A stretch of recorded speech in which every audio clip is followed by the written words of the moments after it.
নমস্কার বন্ধুরা, সকলকে শারদীয়া শুভেচ্ছা ও অভিনন্দন।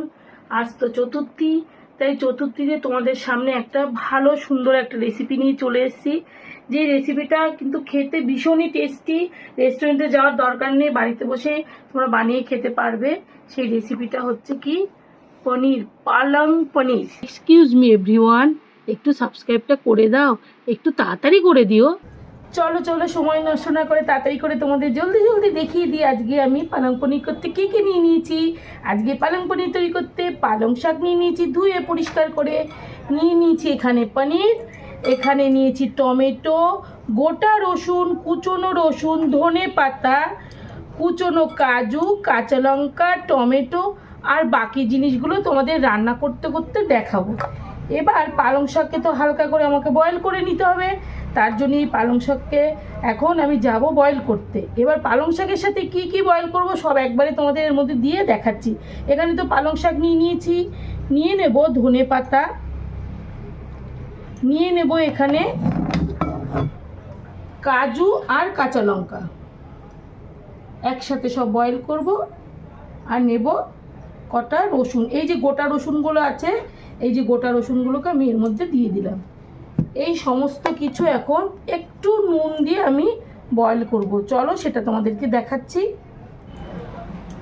এখানে জল গরম বসিয়ে দিয়েছি, জল গরমের মধ্যে একটু দিয়ে দেব লবণ, এটা আন্দাজ মতোই দিতে হবে। আর দিয়ে দেব এখানে এই যে পালং শাক, ধনে পাতা, কাজু, রসুন, কাঁচা লঙ্কা সব কিছু একবারে বয়েল করে নেব। 10 মিনিট মতো আমি রাখবো। একটু ঢাকনা দিয়ে বন্ধ রাখবো, ঢাকনাটা খুলে নেব। এবার এই দেখো শাক একদম বয়েল হয়ে গেছে।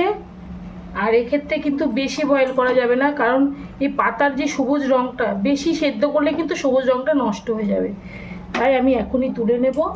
এই যে এই বাটিটার মধ্যে তুলবো, এর মধ্যে আমি ঠান্ডা জল রেখেছি, ঠান্ডা জলের মধ্যে আমাকে তুলতে হবে।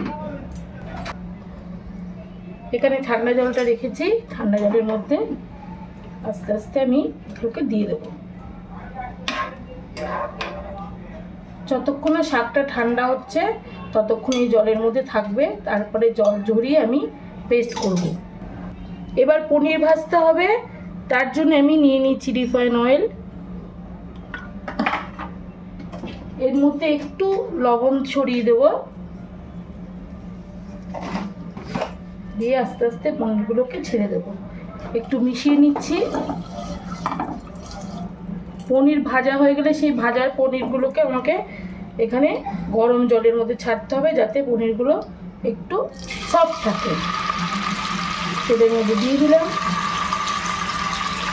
একটু ভালো করে ফ্রাই করতে হবে। পুজো তো শুরু হয়ে গেল, সকলেই এখন বাইরে খেতে যাবে। আর যারা বাইরে যাচ্ছ না, মনে করছো বাড়ির খাবার খাবে, তারা এইভাবেই ঝটপট করে পালং পনির বানিয়ে নিতে পারো। রুটি, পরোটা সব কিছুর সাথেই যাবে। ভালো করে আমি একদম ডিপ ফ্রাই করে ভেজে নিচ্ছি। এবার এই মশলাটা তো মোটামুটি ভাজা হয়ে গেছে। এবার পেস্ট করা পালংটা দিয়ে দেবো।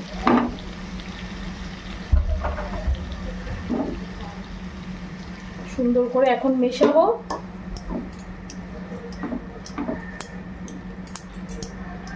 আমি এই বাটিটা ধুয়ে একটুখানি জল দিচ্ছি।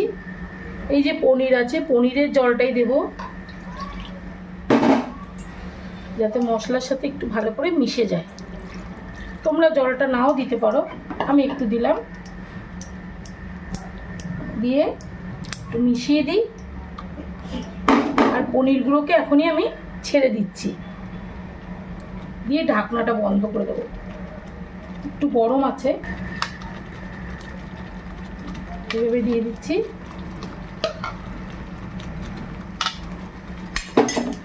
দেখো কালারটা কি সুন্দর এসছে,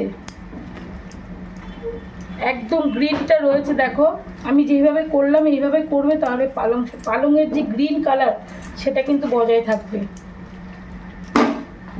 এই দেখো এইভাবে ভালো করে পালং থেকে জলটা একদম টেনে গেছে, কি সুন্দর করে এবার এর মধ্যে দিয়ে দেবো আমি চিনি। একটু মিষ্টি না দিলে আমাদের ভালো লাগে না, বাঙালি তো সেই জন্য একটু মিষ্টি লাগবেই। আর বিশেষ করে বাঙালির থেকেও বিশেষ করে বাঙালদের রান্নাতে যতই নন বেঙ্গলি রান্না হোক যাই হোক একটুখানি চিনি আমাদের দিতেই হবে। আর একটু, আচ্ছা তুই তো চেক করে দেখেছিস, একটু কি লবণ লাগবে? হালকা একটু লাগবে, তাই তো? তাহলে সামান্য একটু দিলাম, বেশি দিলে আবার কোনটাও বেশি হয়ে যাবে। একটু মিশিয়ে নিলাম। এর মধ্যে এখন চলে যাবে এই যে ফ্রেশ ক্রিম, সেটাও অল্পই দিলাম। চলো, একদম রেডি হয়ে গেছে, আমি এবার নামিয়ে দেবো। এখানে পালং পনির একদম রেডি হয়ে গেছে, দেখো কি সুন্দর হয়েছে। ওপর দিয়ে আমি একটু ফ্রেশ ক্রিম দিয়েছি আর এই যে রসুন কুচি দিয়েছি, খেতে কিন্তু অসম্ভব সুন্দর হয় এইভাবে রসুন কুচি দিলে। তোমরা এইভাবে একবার বানিয়ে দেখবে, আর বানিয়ে যদি তোমাদের ভালো লাগে, এই আমার মতো করেই বানাতে হবে। যদি তোমাদের ভালো লাগে তাহলে কি করবে, একটা লাইক করবে, শেয়ার করবে, কমেন্ট করবে, অবশ্যই সাবস্ক্রাইব করবে যারা নতুন দেখছো।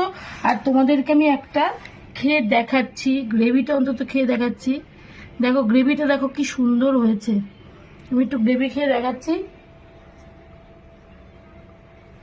দারুণ টেস্ট, দারুণ, একদম দারুণ।